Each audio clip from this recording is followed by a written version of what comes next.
안녕하세요. 2학년 A반 유재현의 발표를 시작하도록 하겠습니다. 이번 주 발표 주제는 총이치의 수리인데요.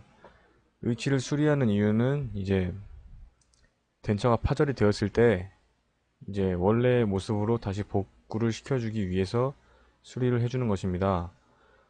어, 레진 의치상의 파절 원인은 다양하지만 기본 과정의 결함, 환자의 취급 부주의, 교합 불량, 적합 불량 등으로 다양한 이유가 있습니다.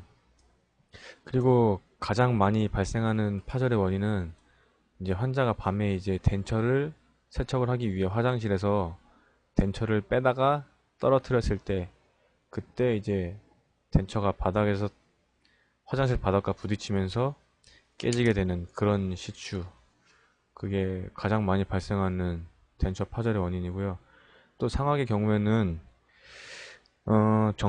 정중선 부근에서 파절이 가장 많이 발생합니다.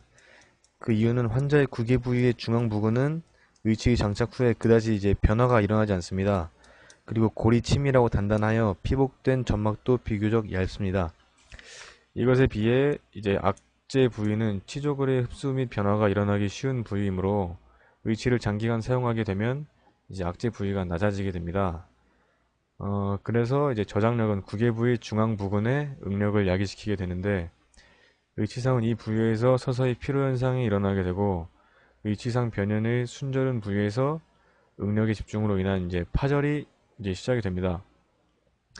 파절은 일반적으로 충격에 의한 파절과 의치상 재료의 피로에 의한 파절로 구분이 됩니다. 네, 저희는 뭐 일단 충격에 의한 파절이라는 컨셉으로 수업을 진행했고요. 보시면은 이제 의치가 파절이 된 모습입니다. 보시면 이제 정중선 부근을 따라서 파절이 되다가 옆으로 살짝 틀어지긴 했지만, 네, 아무튼 이제 이 장면은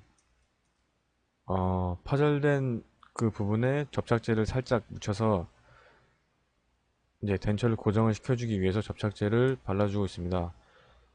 접착제를 많이 바를 필요는 없고 그냥 덴처가 고정이 될 정도로 그냥 한두 방울 살짝씩만 이제 떨어뜨려 주면 되는 것이고요.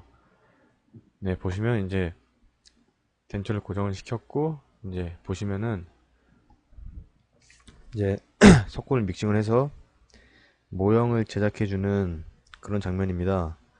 모형을 제작해주는 이유는 이제 작업 시에 꼭 필요하기 때문인데, 그 이유는 이제 파절된 덴처를 뺐다 꼈다 해가면서 작업을 해야 하기 때문에 그래서 모형을 제작을 해주는 것이고요.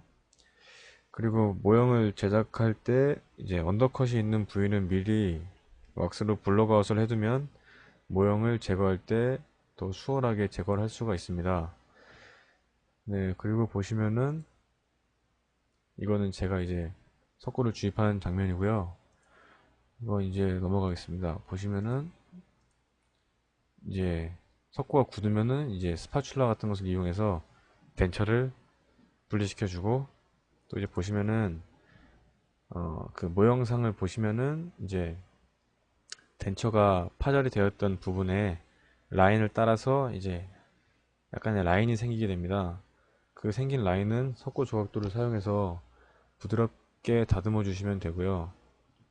그리고 또 보시면은 이제 이것은 도브테일 형태로 이제 만들어준 모습입니다.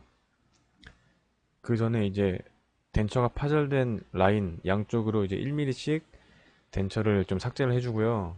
그 다음에 이제 V자 형태로 이제 또 모터를 사용해서 약간 파주고, 그 다음에 다시 이제 모형에 장착을 시켜서 왁스로 실링을 해줍니다. 실링을 해주는 이유는 이제 레진을 전입하고 또 이제 온성을 해야 되는데, 그때 이제 딱 고정을 시키기 위해서 실링을 해주는 것이고요. 이때 실링을 할 때 주의할 점은 레진이 전입되어야 할 부분에 왁스가 흘러 넘쳐서 그 레진이 전입될 부분을 방해를 하면 안 됩니다. 그 레진이 전입돼야 할 부분에 왁스가 유입이 되면 레진을 전입했을 때 그 덴처가 파절되기 이전에 그 똑같은 모양으로 덴처가 회복이 될 수가 없기 때문에 그 부분에는 이제 왁스가 흘러 들어가지 않도록 주의를 해서 실링을 해줘야 할 필요가 있습니다. 그리고 이 모습은 레진을 전입해주는 모습인데, 저희가 사용한 방법은 스프링클 메서드라고 하는 방법입니다. 물론 레진 전입 방법은 여러 가지가 있지만 저희가 사용한 방법은 가장 편하게 모노모와 폴리머를 사용해서 함이나 매트릭스가 필요 없습니다. 이 방법은 보시면은 한 번씩 모노모와 폴리머를 이제 번갈아 가면서 뿌려주는 것인데요. 이때는 이제 의치상의 두께보다 약간 두껍게 형성을 해줍니다. 그 두껍게 형성을 해주는 이유는 중압 과정에서 일어나는 수축량과 수리 부분 이제 마무리 과정에서 삭제되는 양을 보상해 주기 위해서 약간 두껍게 형성을 해주고요. 이제 이 모습은 어떤 장면이냐면, 레진 전입이 끝나면 중압 반응이 일어나도록 이제 온성을 시켜야 합니다. 이때 이제 압력 중압기에 넣어준 모습이고요. 이때 압력을 넣을 때는 이제 20에서 30kg의 압축 공기를 넣어서 10에서 15분간 유지를 시켜줍니다. 하지만 저희는 수업 시간이기도 하고 뒤에 기다리는 애들도 많기 때문에 5분만 유지를 시켜주었고, 그리고 이제 이게 압력 중압이 끝나면 이제 처음에 덴처를 만들 때와 마찬가지로 퍼미스를 대주고 루즈를 대주고 해서 이제 폴리싱을 해서 광을 내주면 이제 처음과 똑같이 네, 이제 수리가 완성이 되는 것입니다. 이 수리가 다 끝난 덴처는 어디가 파절이 되었었는지 모를 정도로 깜짝같이 만들어주는 것이 포인트입니다. 그럼 이상으로 저희 발표를 마치도록 하겠습니다. 감사합니다.